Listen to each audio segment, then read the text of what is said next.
கட்சி இராணுவத்தோடு சேர்ந்து செயல்படுவதாக இவர்கள் கூறுவது உண்மையாக இருந்திருந்தால் இராணுவத்தால பாதிக்கப்பட்டு கண்கண்ட சாட்சியாக இருந்த ஒருவர் ஓடி வந்து என்னென்ன ஈழ மக்கள் ஜனநாயக கட்சியின் ஆபீஸுக்கு வர முடியும். அப்படி வந்திருந்தாலும் அவர் காணாமல் போயிருப்பாரே தவிர அவரும் காணாமல் போயிருப்பார். நீதிமன்றத்துக்கு போய் சாட்சியம் சொல்லி இருக்க மாட்டார். ஏன் இந்த சூரிய கதிர் இராணுவ நடவடிக்கை நடக்க வேண்டும்? ஏன் இந்த செம்மணி படுகொலைகள் நடக்க வேண்டும்? ஏன் இந்த மிரிசுவில் படுகொலை நடக்க வேண்டும்? ஏன் இந்த கிருசாந்தி படுகொலை நடக்க வேண்டும்? உங்களுக்கு தெரியும், தீபகத்துல சாரதாம்பாள் தமிழ் தேசியத்தின் உச்சகட்டம் என்ன? என்ன உச்சகட்டம்? உண்மையான தமிழ் தேசியம் என்றது வந்து சுதானே அரசுக்கு எதிரான வந்து ஆயுத போராட்டத்துல ஈடுபடுறது. அந்த போராட்டத்தை வந்து தலைமை தாங்கி வழிநடத்தி சென்ற ஒரு தலைவர்கள்ல ஒருவர் டக்ளஸ் தேவானந்தா அவர்கள் 2009 ஆண்டு பன்னியில மனித பேரவலம் நடந்துச்சோ அதேதான் அங்கே மனித பேரவலம் நடந்ததோ கிட்டத்தட்ட அதே அளவு மனித பேரவலம் வந்து அங்கேயும் நடந்திருக்கும். அதை தடுத்து நிறுத்தினது ஈழ மக்கள் ஜனநாயக கட்சி. வணக்கம் மிந்தந்தோழர். வணக்கம். எப்படி இருக்கிறீங்க? இருக்கிறேன். நீங்கள்? நல்லா இருக்கிறேன். இப்ப காலையில உங்களோட தொடர்பு ஏற்படுத்துறதுக்கு கொஞ்சம் முன்னாடி இந்த சமூக ஊடகங்கள்ல இன்றைய தினம் என்ன செய்திகள் வந்திருக்கு, குறிப்பாக இணைய பத்திரிகைகள்ல எவ்வாறான செய்திகள் வந்திருக்கு என்று பார்க்கிறப்ப இன்றைய ஒரு இணைய பத்திரிகையிலே செய்தி வெளியாகிருந்தது. 96ஆம் ஆண்டு 97ஆம் ஆண்டு காலப்பகுதியிலே யாழ்ப்பாணத்திலே காணாமல் ஆக்கப்பட்ட உறவினர்களுடைய விவகாரமாக முன்னெடுக்கப்பட்ட விசாரணைகள் தொடர்பாகவும் அதற்கு சாட்சியம் அளிக்கப்பட்டவர்களுடைய விவரங்களும் வெளியாகிருந்தது. அதிலே பார்க்கிற போது 2 பேர்கள் எங்களால் அடையாளப்படுத்தப்பட வேண்டிய அல்லது மக்கள் மத்தியிலே எடுத்து செல்லப்பட வேண்டிய பெயர்களாக இருந்தன. ஒன்று மகேஸ்வரி வேலாயுதம், இரண்டாவது எங்களுடைய செயலாளர் நாயகம் டக்ளஸ் தேவானந்தா அவர்களுடைய பெயர். இருவருமே அந்த காணாமல் போனோர் தொடர்பான விசாரணைகளுக்கு தங்களுடைய சாட்சியங்களை அளித்திருக்கின்றனர். மகேஸ்வரி வேலாயுதம் நேரடியாக சாட்சி அளித்திருக்கிறார். அதே போன்று டக்ளஸ் தேவானந்தா அவர்கள் தான் சமூகம் அளிக்க முடியாத சூழலில் தன்னுடைய பிரதிநிதியை அங்கே சமூகம் அளிக்க செய்து தன்னுடைய சாட்சியத்தை வழங்கியிருக்கிறார். இது என்னத்தை வெளிப்படுத்துகின்றது என்று சொன்னால், இந்த காணாமல் போனோர் விவகாரத்தை கட்டுப்படுத்துவதற்கும் அதனை வழிகொணர்வதற்கும் இபிடிபி ஈழ மக்கள் ஜனநாயக கட்சி எவ்வாறான செயற்பாடுகளை முன்னெடுத்திருக்கின்றது என்பதை நானும் பல்வேறு சந்தர்ப்பங்களிலே வெளிப்படுத்தி இருக்கின்றேன். அதை நீங்களும் வெளிப்படுத்தி இருக்கிறீர்கள் உங்களுக்கு கிடைக்கின்ற சந்தர்ப்பங்களில். அதைவிட செயலாளர் நாயகம் தோழர் டக்ளஸ் தேவானந்தா அவர்களும் தனக்கு கிடைக்கின்ற சந்தர்ப்பங்களில் எல்லாம் வெளிப்படுத்தி இருக்கின்றார். இவ்வாறான சூழலிலே தான் இந்த அறிக்கையிலும் இபிடிபியின் பங்கு எவ்வாறு அமைந்திருந்தது என்று வெளிப்படுத்தப்பட்டிருக்கிறது. எனக்கு இருக்கின்ற கேள்வி அல்லது ஆதங்கம் என்று கூட சொல்லலாம். ஈழ மக்கள் ஜனநாயக கட்சியினுடைய செயற்பாடுகள் இவ்வாறு இருக்கின்ற போதிலும், ஆனால் இங்கே ஒரு சிலரினால் முன்வைக்கப்படுகின்ற கருத்துக்கள் இந்த இவ்வாறான காணாமல் போனோர் தொடர்பிலும் அதே போன்று சமூக விரோத செயற்பாடுகளிலும் இபிடிபி சம்பந்தப்பட்டிருக்கிறது. இபிடிபி அந்த காலத்திலே ஒரு துணை படையாக இராணுவத்துடன் சேர்ந்து செயற்பட்டது என்றெல்லாம் ஒரு இபிடிபி மீது ஒரு காழ்ப்புணர்வை இளைய தலைமுறையினர் மத்தியிலே விதைக்கும் நோக்கிலே அந்த கருத்துக்கள் முன்வைக்கப்பட்டு வருகிறது. இதை எங்கிருந்து உருவாக்கம் பெறுகிறது என்று நீங்க நினைக்கிறீர்கள்? என்னென்னு சொன்னால், சமூக வலைத்தளங்கள்லையும் வேறு பல ஊடகங்கள்லையும் நீங்கள் சொன்ன மாதிரியான கருத்துக்களுக்கு கண்ட அப்பால வந்து ஒரு அவதூறுகள் செய்யப்பட்டு வருகின்றது.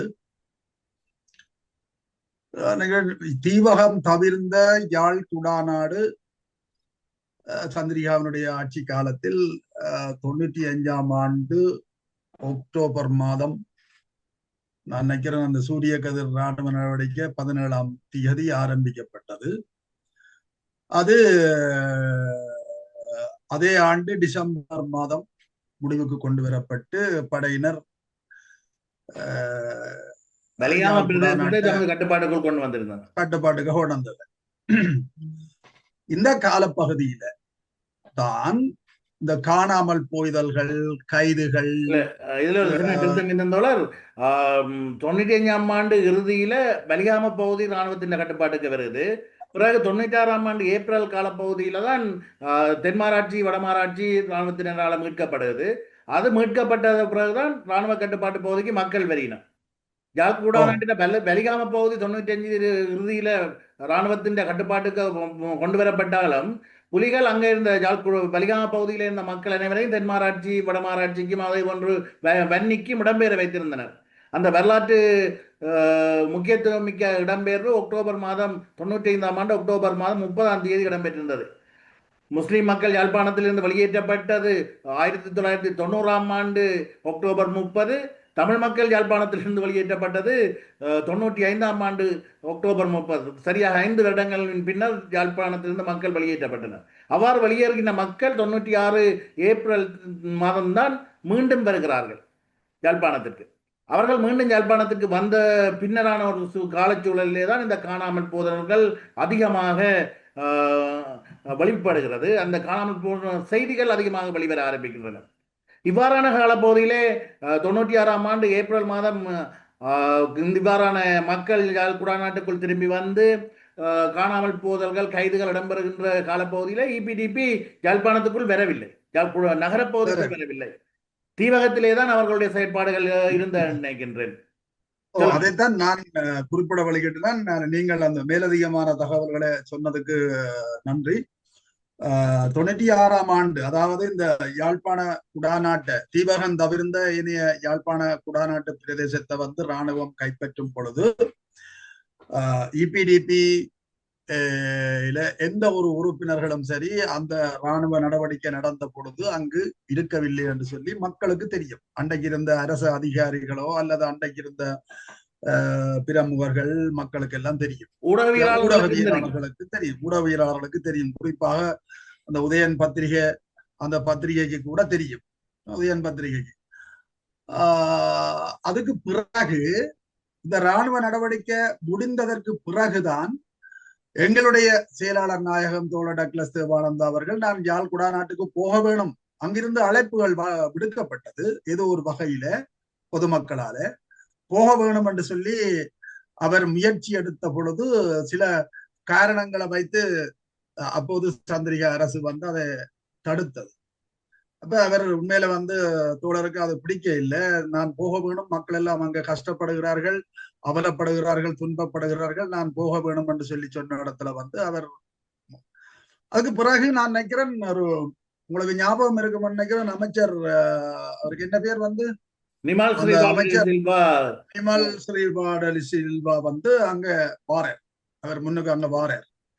அப்ப வந்த இடத்துல வந்து அங்கே ஒரு அவருக்கு எதிரான ஒரு தாக்குதல் நடத்தப்பட்டது. அதை தொடர்ந்து அங்க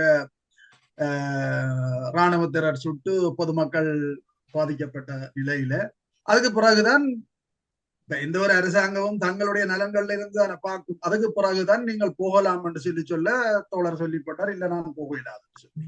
ஏன் நாங்கள் போகணும் என்று சொல்லி கேட்க நீங்கள் போக வேண்டாம் என்று சொல்லி போட்டு இப்ப போக சொல்லி சொல்றீர்கள் என்று சொல்லி கொஞ்சம் அவரோட சந்திரிகா ஜனாதிபதியோட கொஞ்சம் விவாதத்துல ஈடுபட்டுட்டு சேர்ந்து அவர் தோழர் யோசிச்சேன்னு சொன்னால் இனி சரி நாங்கள் இவையோட நாங்கள் வாதாடி கொண்டிருக்கிறத விட அங்க மக்கள் அவதிப்படுகிறார்கள், நாங்கள் நேரடியா போகணும் என்று சொல்லி போட்டு அந்த விட்டு கொடுப்ப செய்து போட்டு அவர் நேரடியாக யாழ்ப்பாணத்துக்கு வாரார். இப்ப இந்த இராணுவ நடவடிக்கை எல்லாம் முடிஞ்ச பிறகுதான் அங்க வாரார். அங்க வந்தால் கைது செய்யப்பட்டவர்கள், காணாமலாக்கப்பட்டவர்கள், யுத்தத்துல கொல்லப்பட்டவர்கள் என்று சொல்லி நிறைய அவலங்களை அந்த மக்கள் சந்தித்திருக்கிறார்கள். இன்றைக்கு அவர் தங்கி இருக்கின்ற இந்த ஸ்ரீதர் திரையரங்கில மக்களை அழைத்து, சரிதானே, நீங்கள் வீடியோல எல்லாம் பார்த்திருப்பீங்கள், எல்லாரும் பார்த்திருப்பேன் நினைக்கிறேன்.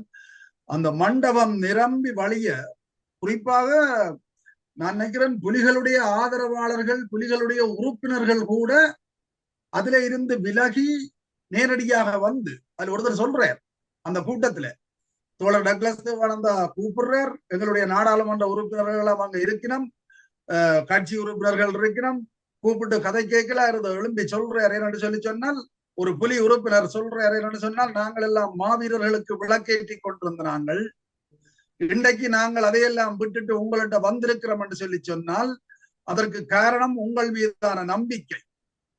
அப்படி ஒரு நம்பிக்கையோடு அங்க மாற்று கருத்தோட இருந்தவர்கள் கூட எங்களுடைய தோழர் டக்ளஸ் தேவானந்தா அவர்களை தேடி வந்தவர்கள். அங்க இபிடிபி இன்று இவர்கள் அவதூறு பொழிவது போல இபிடிபி அண்டைக்கு வந்து இராணுவத்தோட சேர்ந்து இப்படியான நடவடிக்கைகள்ல ஈடுபட்டிருந்தால் இத்தனை சனங்களும் அந்த ஸ்ரீதர் திரையரங்க நோக்கி எங்களுடைய தலைமை பணிமணியை நோக்கி வந்திருக்க மாட்டார்கள். ஒன்று, உங்களுக்கு தெரியும், இராணுவ பிரசன்னத்துக்கு மத்தியில முதல்ல வந்து இலங்கை அரசியல் வரலாற்றில இராணுவம் பிடிச்சிருக்குது.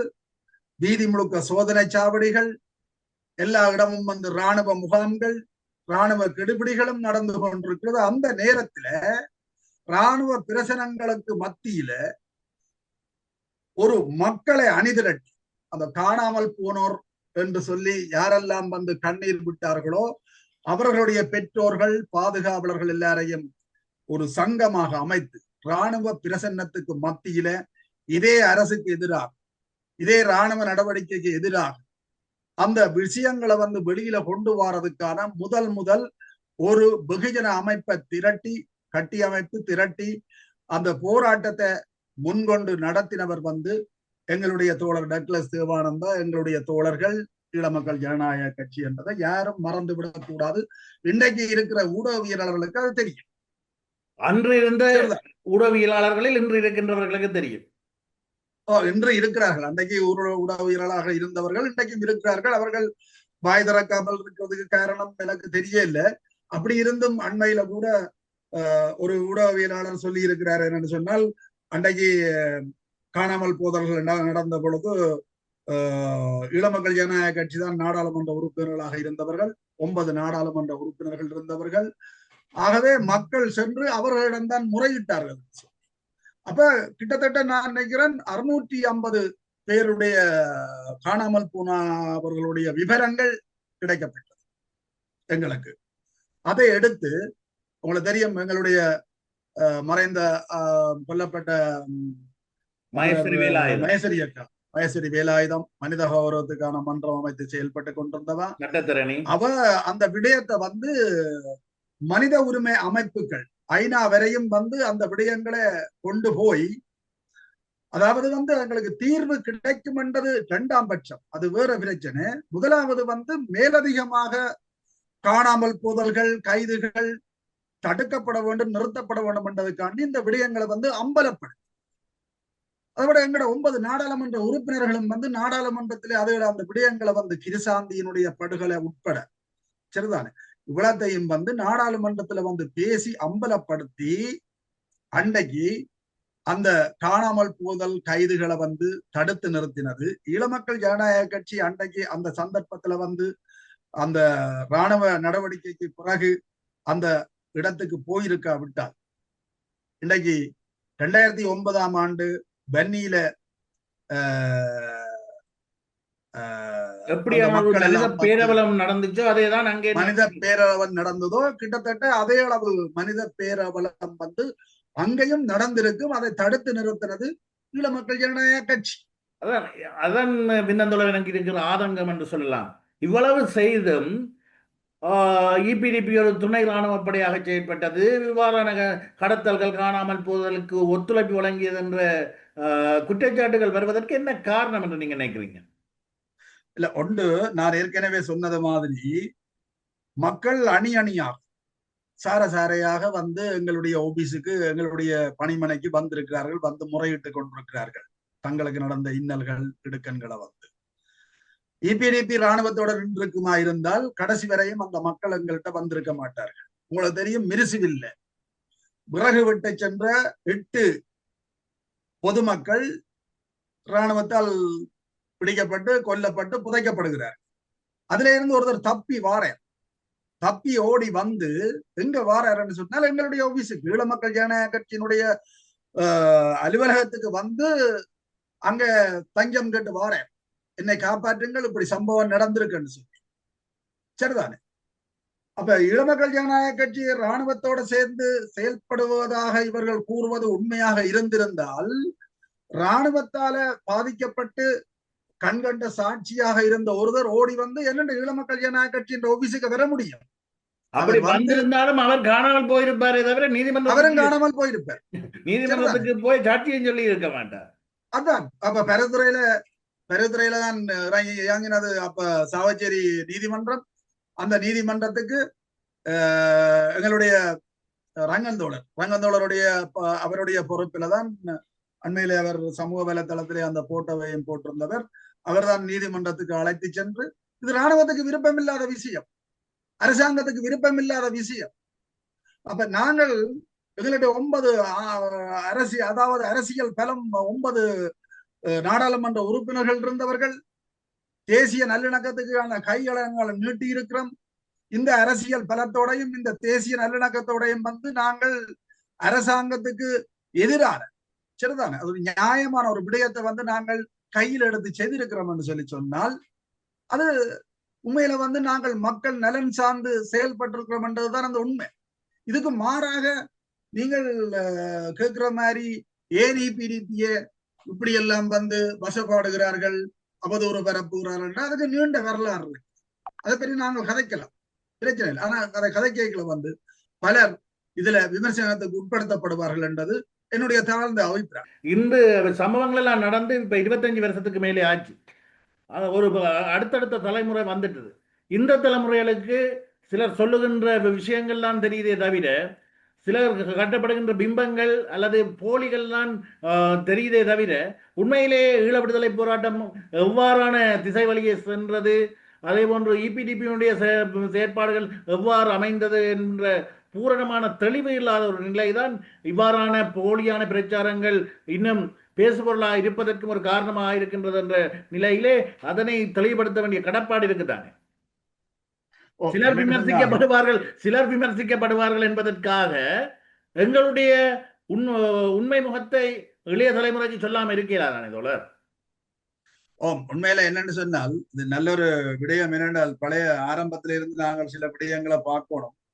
86ஆம் ஆண்டு தோழர் டக்ளஸ் தேவானந்தா அவர்கள் நாட்டை விட்டு போனவர், சரிதானே. 86ல இருந்து 90ஆம் ஆண்டு நடுப்பகுதி வரையும் வந்து அவர் இங்கே அதாவது இந்த நாட்டுக்கு வந்து வந்திருக்கவில்லை. இந்திய இலங்கை ராணுவத்தோடு சேர்ந்து தன்னுடைய அண்ணரை கடத்தியது என்று ஒருவர் புலம்பெயர் நாட்டிலிருந்து டிக்டாக் போடுகின்ற நிலைமைதான் இருக்கிறது. பலருக்கு இந்திய பட இருந்த காலத்துல ஈழமக்கள் ஜனநாயக கட்சி என்று சொல்லி நாட்டுல யாரும் இருந்திருக்கவில்லை, சரிதானே. ஆனால் எங்களுடைய தோழர்கள் 4 பேர், தோழர் பிரேமானந்தா தோழருடைய சகோதரன் உட்பட 4 பேர் இலங்கைக்கு வந்தது உண்மை. கட்சியை பதிவு செய்கிற நோக்கத்துக்காக அவர்கள் கொழும்புக்கு செல்வதற்காக படகு மூலம் யாழ்ப்பாணத்துல வந்து நிக்க அவர்கள் 4 பேரும் வந்து கடத்தப்பட்டு காணாமலாக்கப்பட்டவர்கள், புலிகளால கடத்தப்பட்டு காணாமலாக்கப்பட்டவர்கள் எல்லாருக்கும் தெரிஞ்ச விஷயம். அதுக்கு பிறகு நாங்கள் எந்த முயற்சியும் எடுக்கவில்லை, வரவும் இல்லை. 90ஆம் ஆண்டு நடுப்பகுதிக்கு பிறகுதான் அங்க தோழர் டக்ளஸ் தேவானந்தா அங்க வாரர். 90ஆம் ஆண்டு 89ஆம் ஆண்டு நாங்கள் கொழும்புல நிற்கிறோம். கொழும்புல வந்து தோழர் சந்திரகுமார், முன்னாள் நாடாளுமன்ற உறுப்பினர், தோழர் திலக், தோழர் ஆனந்தன், தோழர் பாரத், இப்படி ஒரு கொஞ்சம் பேர், அதுல நானும் ஒரு ஆளா வந்து நின்று அன்றைக்கு கட்சியை பதிவு செய்கிற நோக்கம், அந்த கட்சியிட்ட பூர்வாங்க வேலைகள்ல வந்து ஈடுபட்டு கொண்டிருந்த நாங்கள். தோழருடைய தந்தையார் கதிரவேலு அவர்கள் அப்போது உயிரோடு இருந்தவர். அவர் அந்த கட்சியை பதிவு செய்கிறதுக்கான அரசியல் ஜாப்பில இருந்து சகலதையும் தயாரிச்சு தோழர் தவராஜா அவர்களும் அங்க இதுல இருந்தவர். அப்ப அது செய்து கொண்டிருந்தது. ஆனால் அங்க என்ன பிரச்சனைன்னு சொன்னால், அங்கே ஒரு சிக்கல் ஒன்று இருந்ததுன்னு சொன்னால், இஎன்டிஎல்ல ஒரு பக்கம், இபிஆர்ல ஒரு பக்கம், புலிகள் ஒரு பக்கம், எல்லாரும் கோல் வச்சு கொண்டுதான் இருந்தது எதிரும் புதிருமாக. அப்ப இந்த நிலையில தோழர் சந்திரகுமார் பலமா இருந்ததா இல்லையே. இஎன்டிஎல்எஃப் வந்து இந்திய ராணுவத்தோட இந்திய படையோட இருந்தபடினால் அவர்களும் வந்து ஒரு கிள்ளச்சிய மையமா வச்சுக்கொண்டு அவர்களும் கொழும்பிலையும் வந்து அவர்களுடைய நடமாட்டங்கள் கூடுதலாக இருந்தது. உண்மையை சொல்ல போறான்னா எங்களுக்கு கூட ஒரு அச்சுறுத்தல் அவர்களால இருந்தது, அவைகள் எல்லாராலையும் வந்து அச்சுறுத்தல் இருந்தது. உண்மையில வந்து யாரும் எதிர்பார்க்க இல்லைன்னு சொன்னால், ஈழமக்கள் ஜனநாயக கட்சி என்ற ஒரு பெரு விருட்சம் இந்த அளவுக்கு திரும்ப வளரப்போகுதுன்னு சொல்லி யாரும் நினைக்க இல்லை, சரிதானே. அப்ப அந்த நேரத்துல வந்து கொழும்புல அல்லது தமிழர் பகுதிகளில் கூடுதலான இடங்கள்ல மோகன் குழு, ராசி குழுன்னு சொல்லி சில துணைப்படைகளாக செயல்பட்டு கொண்டிருந்தவர்கள். அப்ப பிரேமதாசா அந்த ஆட்சி காலம் பிரேமதாசா என்ன சொன்னது, என்ன நச்சவர் என்று சொல்லி சொன்னால், சரி இபிடிபியும் வருகுது, இவர்களையும் நாங்கள் பயன்படுத்தலாம், ஒரு துணை ராணுவ குழுவாக பயன்படுத்தலாம் என்ற ஒரு நோக்கத்துல கருதித்தான் அவரும் எங்களை வரவேற்றிருக்கலாம். இல்லையாண்டு இல்லையா அவர்கள் தங்களுடைய நலன்களைத்தான் பார்ப்பார்கள். ஆனா நாங்கள் இறங்கின உடனே என்ன நடந்ததுன்னு சொன்னால், அரசியல் ரீதியாத்தான் நாங்கள் அந்த நேரம் கருத்துக்களை வெளியிட்டது. எங்களுடைய அரசியல் கருத்துக்கள், நாங்கள் என்ன செய்ய போறோம், எங்களுடைய தேசிய நல்லிணக்கம், அரசியல் தீர்வு, யுத்தம் வேண்டாம். அப்ப இந்த விடயங்களை நாங்கள் வலியுறுத்தி அரசியல் ரீதியாக நாங்கள் எங்களுடைய கருத்துக்களை முன்னிறுத்தி கொண்டு 94ஆம் ஆண்டு தீவகத்துல, யாழ்குடா நாட்டுல தீவகத்துல மட்டும் தேர்தல் நடக்குது. அந்த தேர்தல்ல 9 நாடாளுமன்ற உறுப்பினர்களோட நாங்கள் வெற்றி வாக சூடி நாங்கள் தெரிவு செய்யப்படுறோம். அதோட நாங்கள் எங்களை அரசியல் ரீதியாக ஒரு எங்களை ஒரு அதாவது பிரகடனப்படுத்தி கொண்டு நாங்கள் ஒரு அரசியல் சக்தி தான் என்பதை வெளிப்படுத்தி இருக்கு. தீவகத்துல மாத்திரமில்லை, அந்த 94ஆம் ஆண்டு யாழ் மாவட்டம் தொடர்பான தேர்தல் புத்தளத்திலே இடம்பெற்றிருந்தது வாக்குப்பதிவுகள். அதே போன்று யாழ்ப்பாணத்திலும் சில இடங்களில் இடம்பெற்றதா நினைக்கிறேன். ஆமாம், புத்தளத்திலே நடந்தது. புத்தளம்,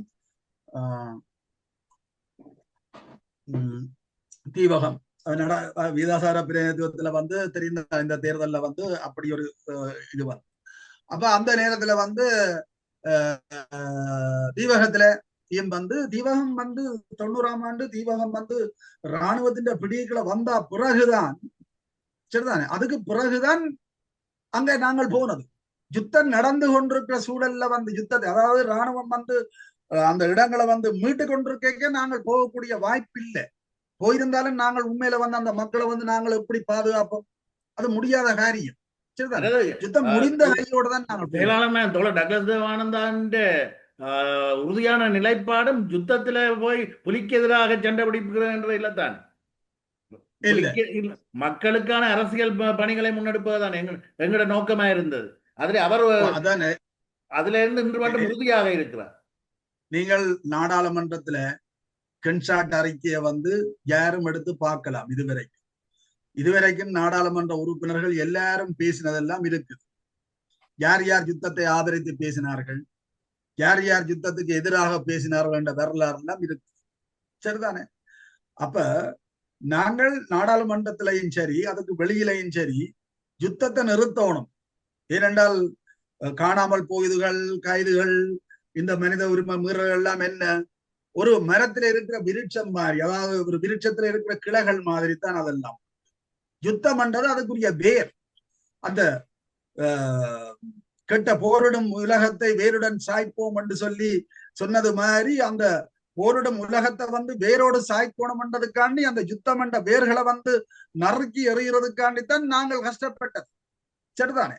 உதாரணத்துக்கு 94ஆம் ஆண்டு நாங்கள் வந்துட்டோம் 9 நாடாளுமன்ற உறுப்பினர்கள். சந்திரியாவுக்கு 112 ஆசனங்கள். அதே நேரத்துல அஷ்டப்போட இணைச்சு அங்கால சந்திரசேகரனோட ஆட்சி அவருடைய ஆதரவோட சேர்த்து 113 ஆட்சி அமைச்சாச்சு. அப்ப மேலதிக ஆதரவுக்காக எங்களை கேட்டது. அப்ப நாங்கள் கதைக்கிறோம், சந்திரிகாவோட கதைக்கிறோம். நாங்கள் வச்ச முதல் கோரிக்கை என்ன, யுத்தத்தை நிறுத்த வேணும். அதுதான், யுத்தத்தை நடத்துங்கோ, புலிகளோட சண்டை பிடியுங்கோ என்றெல்லாம் நாங்கள் எந்த காலத்திலையும் சொல்லு, யுத்தத்தை நிறுத்த வேணும். காரணம் என்னன்னு சொன்னால் இதுதான் இந்த பிரச்சனை. யுத்தம் வேண்டாம், நிறுத்துறதும் யுத்தத்தை நிறுத்துவதற்காக புலிகளுடன் பேசுங்கள் என்ற கோரிக்கையை தான் முன்வைக்கப்பட்டது. அதுதான், யுத்தத்தை நிறுத்த வேண்டும், புலிகளோடு பேசுங்க, சரிதானே. இரண்டாவது, அரசியல் தீர்வு குறித்து சகல தரப்போடையும் மல்டி பார்ட்டி டெமோக்ராட்டிக் என்று சொல்லுகின்ற பல்கட்சி ஜனநாயக முறையின் அடிப்படையில எல்லா கட்சிகளோடையும் அரசியல் தீர்வு குறித்து பேச வேண்டும் என்று சொன்னபடி எங்களுக்கு, அதாவது அந்த அரசாங்கத்தை நாங்கள் ஒரு அழுத்தம் கொடுக்கக்கூடிய பலம் இல்லாவிட்டாலும் மேலதிக ஆதரவை வச்சு கொண்டு நாங்கள் சொன்ன விடயங்கள், யுத்தத்தை நிறுத்த சொல்லி யுத்தம் நிறுத்தப்பட்டது, புலிகளோடு பேச்சுவார்த்தை நடத்தப்பட்டது, சரிதானே. அரசியல் தீர்வு கூட முன்வைக்கப்பட்டது, மிகச்சிறந்த அரசியல் தீர்வு முன்வைக்கப்பட்டது. அந்த அரசியல் தீர்வு உண்மையில சமஷ்டிக்கு ஒப்பான ஒரு தீர்வு. சரிதானே? சமஷ்டிக்கு இதுவரைக்கும் எந்த காலத்திலையும் வந்து அப்படி ஒரு தீர்வை யாராலும் வைக்கப்பட போறதும் இல்லை, முந்தியும் யாரும் வைத்ததில்லை. அப்ப அந்த தீர்வை நாங்கள் ஏற்றுக்கொண்டிருந்தால், சரிதானே, அந்த தீர்வை எல்லாருமே அதை ஏற்றுக்கொண்டிருந்தால் ஏன் இந்த சூரிய கதிர் ராணுவ நடவடிக்கை நடக்க வேணும்? ஏன் இந்த செம்மணி படுகொலைகள் நடக்க வேண்டும்? ஏன் இந்த மிருசுவில் படுகொலை நடக்க வேண்டும்? ஏன் இந்த கிருசாந்தி படுகொலை நடக்க வேண்டும்? உங்களுக்கு தெரியும், தீபகத்துல சாரதாம்பாள். நான் இந்த வெளிநாட்டுல இருக்கிறேன், உங்களுடைய அந்த அந்த மக்களை சார்ந்த பிரதிநிதிகள் எனக்கு அடுத்து நன்றி சொன்ன தேவகாண்டைக்கு நன்றி சொல்லும் கொண்டு சொல்லி அந்த சாரதாம்பாளுடைய அந்த படுகொலை விடயத்தை நாங்கள் நாடாளுமன்றத்திலே எங்களுடைய நாடாளுமன்ற உறுப்பினர்கள் தான் நாடாளுமன்றத்துல கொண்டு அதை பிரஸ்தாபித்தது, கண்டனம் தெரிவித்தது. அது மட்டுமில்லை, சாரதாம்பாளுடைய அந்த உடலை கொழும்புல நல்லடக்கம் செய்யறதுக்கு கூட ஈழமக்கள் ஜனநாயக கட்சி தோழர் டக்ளஸ் சிவானந்தா தான் வழி நடத்தி அதை செய்திச்சது. அதே மாதிரி அம்பாறையில வந்து கோணேஸ்வரி சென்ட்ரல் முகாம், மத்திய முகாமில கோணேஸ்வரி என்று சொல்லி கொல்லப்பட்ட அந்த பெண், அந்த விடயங்கள் எல்லாம் வந்து நாங்கள் நான் வெளியில கொண்டு வந்தது.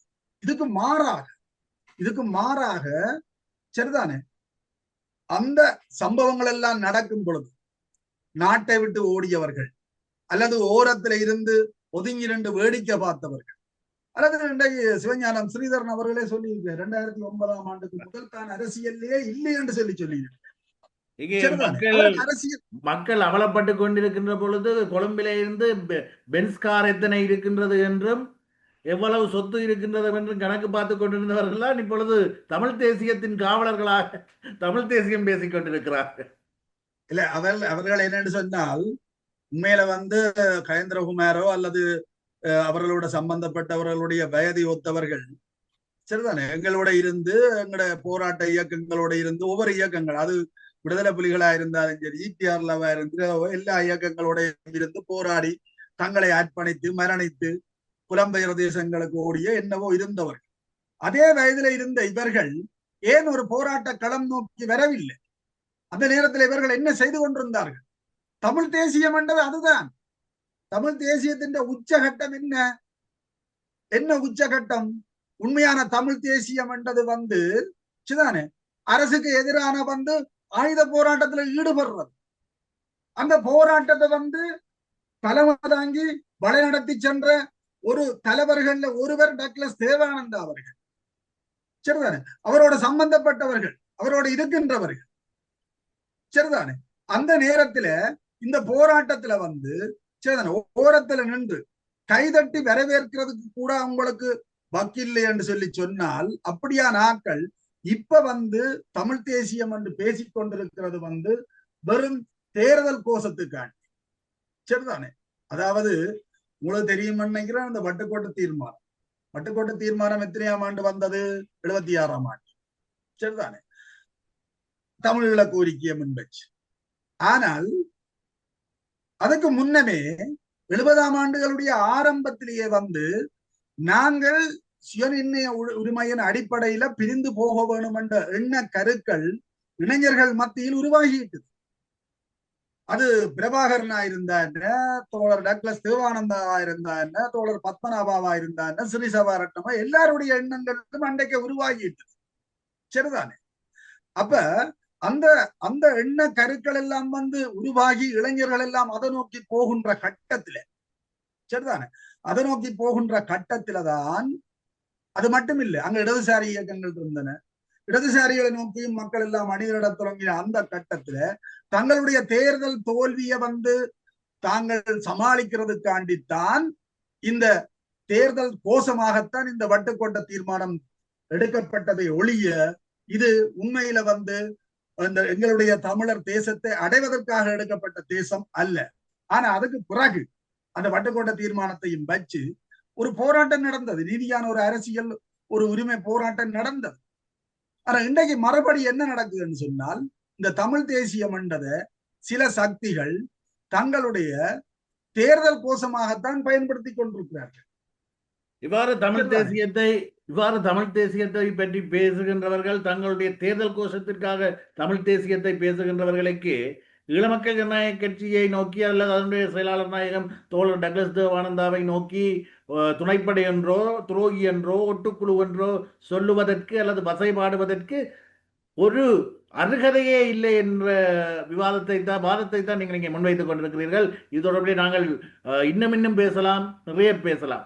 ஈழமக்கள் ஜனநாயக கட்சி என்ன செய்தது என்று தொடர்ந்து பேசிக்கொண்டே இருக்கலாம். இவ்வாறான விடயங்கள் மீண்டும் மீண்டும் வெளிக்கொண்டு வரப்படுவதன் ஊடாகத்தான் விந்தந்தோழர் புதிய தலைமுறையினருக்கு இபிடிபியினுடைய வேலை திட்டத்தையும் சரியான தடத்தையும் நாங்கள் தெளிவுபடுத்த முடியும். தொடர்ந்து பேசுவோம். சந்தர்ப்பம் அளித்த உங்களுக்கு நன்றி.